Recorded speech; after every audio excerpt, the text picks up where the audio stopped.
തിരുവനന്തപുരം കൈതമുക്കിൽ പട്ടാപ്പകൽ ചോരപ്പുഴയൊഴുക്കി നഗരത്തെ ഞെട്ടിച്ച് കൊലപാതകം.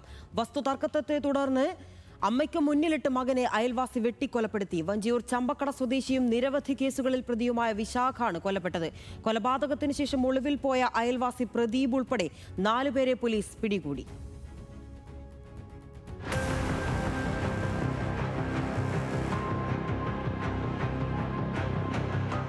വഞ്ചിയൂർ പോലീസ് സ്റ്റേഷൻ പരിധിയിലുള്ള ചെമ്പക്കട നാലുമുക്ക് റോഡിൽ ഉച്ചയ്ക്ക് 2:30യോടെയാണ് നാടിനെ നടുക്കിയ കൊലപാതകം നടന്നത്.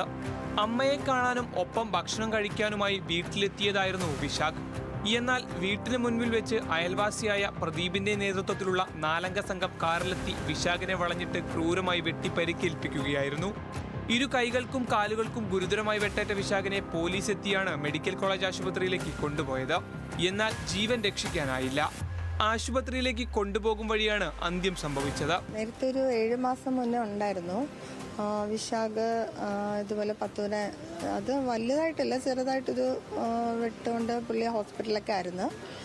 അത് അതിർത്തി തർക്കത്തിൻ്റെ പേരിൽ അന്ന് ഇത് അതിർത്തി തർക്കം അല്ലായിരുന്നു. വിശാഖ് പുറത്തിറങ്ങുന്ന സമയത്ത് 10 കല്ലെറിയുക എന്തോ ചെയ്തിട്ട് അതിൻ്റെ ഒരു ദേഷ്യത്തിൽ അങ്ങനെ ചെയ്തതായിരുന്നു. അത് മാറി കുറച്ചു നാളെ ഹോസ്പിറ്റലൊക്കെ ആയിരുന്നു. അപ്പോൾ ഞങ്ങൾ വിചാരിച്ചു ആ പ്രശ്നങ്ങളൊക്കെ തീർന്നിരിക്കുമെന്ന് വിചാരിച്ചു. വസ്തുതർക്കവുമായി ബന്ധപ്പെട്ട് കഴിഞ്ഞ ഡിസംബർ 2-നാണ് വിശാഖ് പ്രദീപിനെ ആക്രമിച്ച് പരിക്കേൽപ്പിച്ചിരുന്നത്. ഈ വധശ്രമ കേസിൽ ജയിലിലായിരുന്ന വിശാഖ് 3 മാസം മുൻപാണ് പുറത്തിറങ്ങിയത്. തുടർന്ന് അമ്മയുടെ അടുത്തു നിന്നും മാറി മലയൻ കീഴിൽ വാടകയ്ക്ക് താമസിക്കുകയായിരുന്നു. എന്നാൽ വൈരാഗ്യം അവസാനിച്ചിരുന്നില്ല. കൊലപാതകത്തിന് തൊട്ടുമുൻപ് മറ്റൊരു സംഭവം അരങ്ങേറി. പ്രദീപിന്റെ സഹോദരന്റെ വാഹനം തന്റെ വീടിന് മുന്നിൽ പാർക്ക് ചെയ്തു എന്നാരോപിച്ച് സ്കൂട്ടറിന്റെ ടയറുകൾ വിശാഖ് വെട്ടി നശിപ്പിക്കുകയും പ്രദീപിന്റെ അച്ഛനെ മർദ്ദിക്കുകയും ചെയ്തിരുന്നു.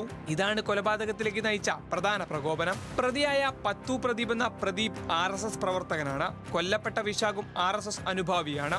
എങ്കിലും ഇതിനു പിന്നിൽ രാഷ്ട്രീയമൊന്നുമില്ലെന്നും പൂർണ്ണമായും വ്യക്തിവൈരാഗ്യവും വസ്തുതർക്കവും മാത്രമാണ് കൊലയ്ക്ക് കാരണമായതെന്നാണ് പോലീസ് വ്യക്തമാക്കുന്നത്. പോയിട്ടുണ്ട്, അതായത് സ്ഥലത്ത് നിന്ന് പോയിട്ടുണ്ട്. പ്രതിയെ പിന്തുടരുകയാണ്. മുൻപ് ഇവർ തമ്മിൽ പ്രശ്നം ഉണ്ടായിരുന്നല്ലേ? നേരത്തെ ഇവർ തമ്മിൽ ചെറിയ ഇഷ്യൂ ഉണ്ട്. ഈ വിശാഖനെ അറസ്റ്റിലായിരുന്നു. ഈ കേസിലേക്ക് അറസ്റ്റ് ചെയ്തിട്ടുണ്ട്, ഓൾറെഡി അറസ്റ്റ് ചെയ്തിട്ടുണ്ട്. കൊലപാതകത്തിന് ശേഷം പ്രതികൾ കാറിലാണ് സംഭവ സ്ഥലത്തു നിന്നും രക്ഷപ്പെട്ടത്. അക്രമികൾ സഞ്ചരിച്ച വാഹനം പുലിയനാർകോട്ട ഡയബറ്റിക് ആശുപത്രിക്ക് സമീപം ഉപേക്ഷിക്കപ്പെട്ട നിലയിൽ പോലീസ് കണ്ടെത്തി. വാഹനത്തിൽ നിന്നും 3 വടിവാളുകളും മദ്യക്കുപ്പികളും പിടിച്ചെടുത്തു. കൊലപാതകത്തിന് ശേഷം ഒളിവിൽ പോയ പ്രദീപിനായി പോലീസ് ലുക്കൌട്ട് നോട്ടീസും പുറത്തിറക്കിയിരുന്നു. തുടർന്ന് നടത്തിയ അന്വേഷണത്തിൽ പുലയനാർകോട്ടയ്ക്ക് സമീപത്തെ കാടിനുള്ളിൽ വെച്ചാണ് പ്രതികളെ പോലീസ് വലയിലാക്കിയത്. അക്രമ സാധ്യത കണക്കിലെടുത്ത് പ്രദേശത്ത് കൂടുതൽ പോലീസിനെ വിന്യസിച്ചിട്ടുണ്ട്.